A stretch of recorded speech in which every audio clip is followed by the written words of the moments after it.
Jeffrey Dahmer, mejor conocido como el caníbal de Wisconsin, fue responsable de 17 muertes de hombres y jóvenes entre 1978 y 1991.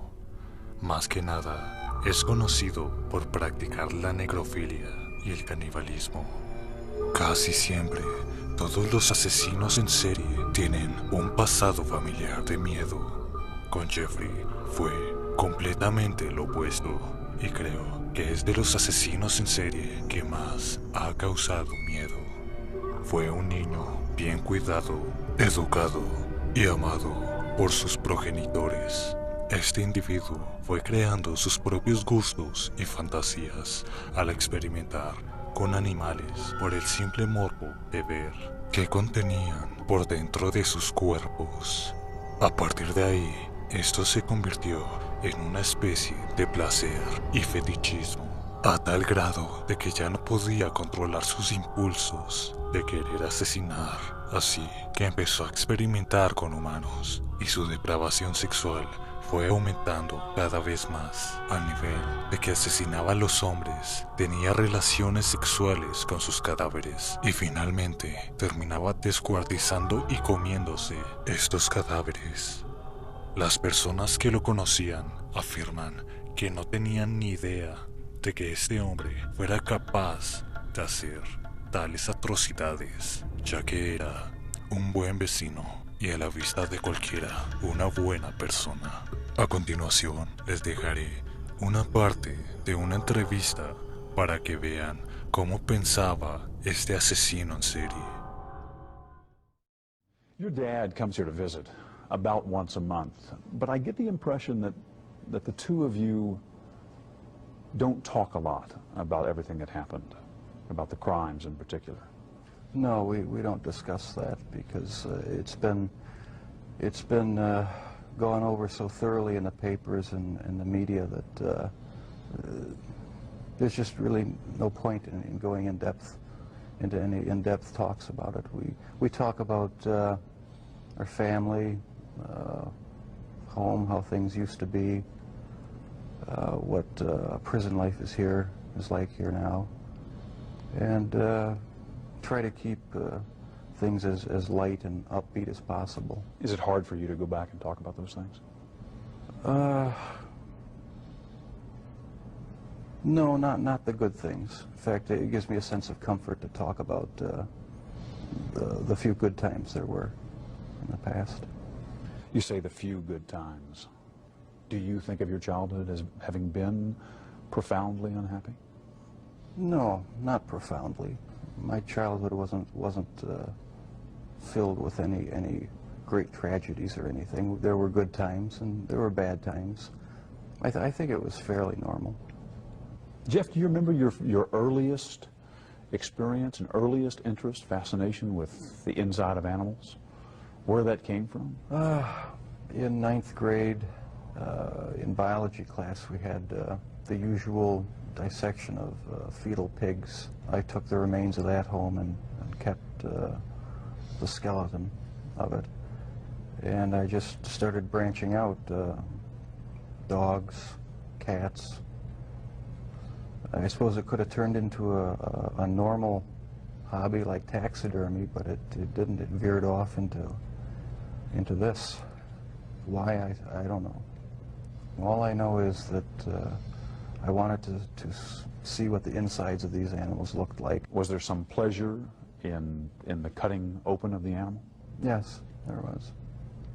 No sexual pleasure, but just it's hard to describe. Sense of power, sense of control? I suppose that's a good way of putting it, yeah. I can sort of see a fascination for, wanting to see or for looking at the insides of animals, say for the first time. After you did it one time, what more is to be gained by looking at another dog's inside, the second or the third? I don't know. It became a compulsion, and it switched from animals to humans. I still don't understand it. I don't know why. What would you do with the dead animals, Jeff? You would pick the carcasses up from the road and take them back into the woods.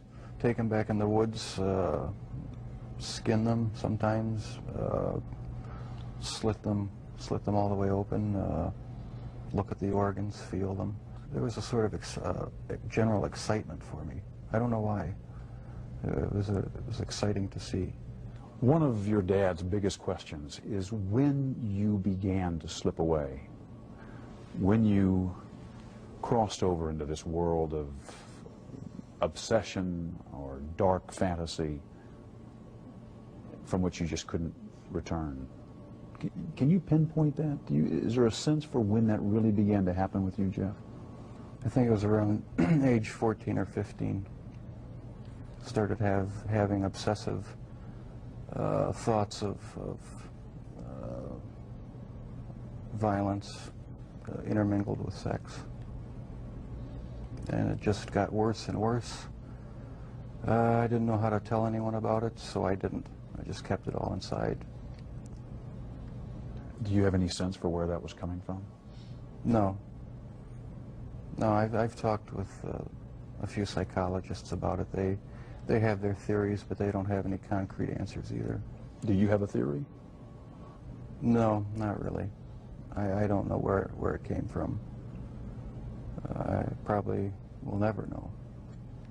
But I never dreamed.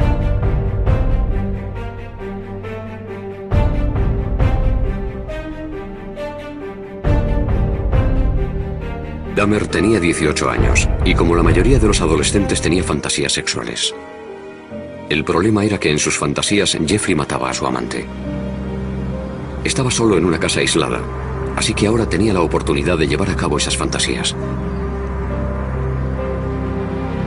Varias semanas después de la graduación, Jeffrey recogió a un autoestopista que se encontró en la carretera, Stephen Hicks, de 19 años.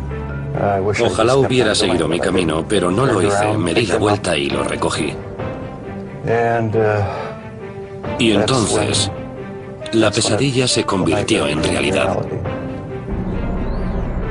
Jeffrey invitó a Hicks a su casa. Bebieron cerveza y pasaron un par de horas juntos. Después, Hicks le dijo que tenía que irse, pero Jeffrey no quería estar solo. No quería que se marchara, así que cogió lo que encontró más a mano, una barra de pesas, le dio en la cabeza y lo mató. Dahmer estranguló a Hicks con la barra. A continuación, con la lucidez suficiente para darse cuenta de que había cometido un asesinato, se puso a ocultar las pruebas. Descuartizó el cuerpo de Hicks con un cuchillo. Había practicado muchas veces con los animales atropellados que recogía. Metió los trozos en bolsas de basura y en mitad de la noche las cargó en el coche para llevarlas al basurero. De camino lo detuvo la policía por pisar la línea continua. Los agentes le preguntaron a Jeff qué llevaba en las bolsas y a dónde iba tan tarde. Jeff estaba atrapado. Sin embargo, había preparado una mentira. Les dijo, es basura, voy a llevarla al basurero. Y el agente no abrió las bolsas. Les dijo que había mucha tensión en su casa y que se le había ocurrido que yendo al basurero se olvidaría un poco de todo. La policía le puso una multa y le dejó marchar. Jeff volvió a casa atormentado por la culpa. Guardó los huesos de Stephen Hicks bajo la casa durante 2 semanas. Después los machacó con un mazo. Luego fue tirando los fragmentos en círculo entre las hojas y la maleza detrás de la casa. Un joven de 19 años que por lo que sabemos era un buen chico, desapareció de la faz de la tierra.